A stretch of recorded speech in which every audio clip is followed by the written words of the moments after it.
र सबैजनालाई नमस्कार। आजको भिडियोमा विशेष गरी हजुरहरूको लागि एउटा इन्फर्मेटिभ भिडियो लिएर आएको छु।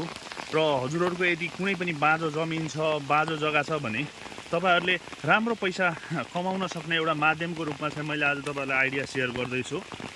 विशेष गरी यो च्यानलमा पहिलो पटक हुनुहुन्छ भने प्लिज गाइज सब्स्क्राइब गर्न चाहिँ नबिर्सिनु होला। आउने दिनहरुमा यस्तै तपाईहरुको लागि चाहिँ नयाँ भिडियोहरु चाहिँ लिएर आउने जमर्को गर्नेछु। र हो, आज म भन्दैछु तपाईहरुलाई बाँस खेती।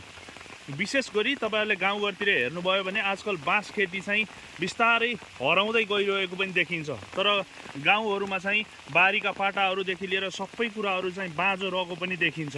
र बजारमा गएर किन्नुभयो, गाउँघरतिर किन्नुभयो भने एउटा बाँसको मूल्य चाहिँ 1000 रुपैयाँसम्म पनि परेको चाहिँ पाइन्छ।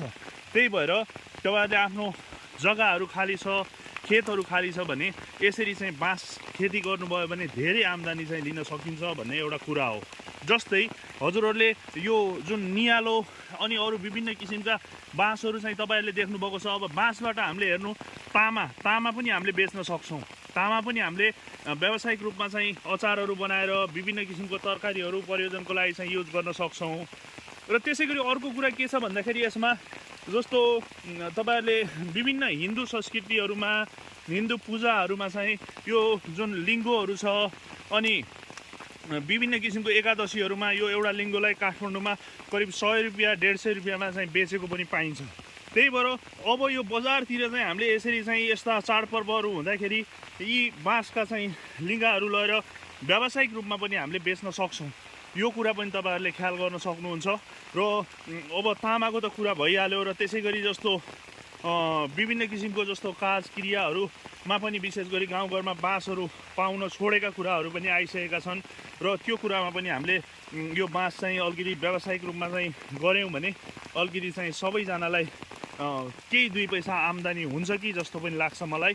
र जस्तो घरहरु कन्स्ट्रक्सनका कामहरुदेखि लिएर तरकारी खेतीहरु गर्दै हुनुहुन्छ, ठुलो फार्म बनाउँदै हुनुहुन्छ भने कुनै एउटा कुनोमा कुनै एउटा ठाउँतिर चाहिँ तपाईहरुले यो बाँस लगाउन चाहिँ नबिर्सिनु होला। जस्तो बाँस लगाउनु भयो भने विशेष गरी जस्तो तरकारीहरु, छाक्राहरु, झिक्राहरु बनाउनु पर्यो भने त्यो केसमा पनि हामीले यो बाँसको चाहिँ प्रयोग गर्न सक्छौं।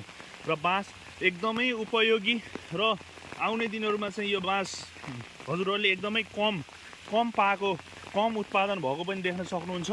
र त्यही भएर यो पनि एउटा राम्रो व्यावसायको रूपमा चाहिँ हामीले लिन सक्छौं है त भनेर मैले चाहिँ विशेष गरी यो बाँस खेती सम्बन्धी चाहिँ एउटा भिडियो बनाएको है त।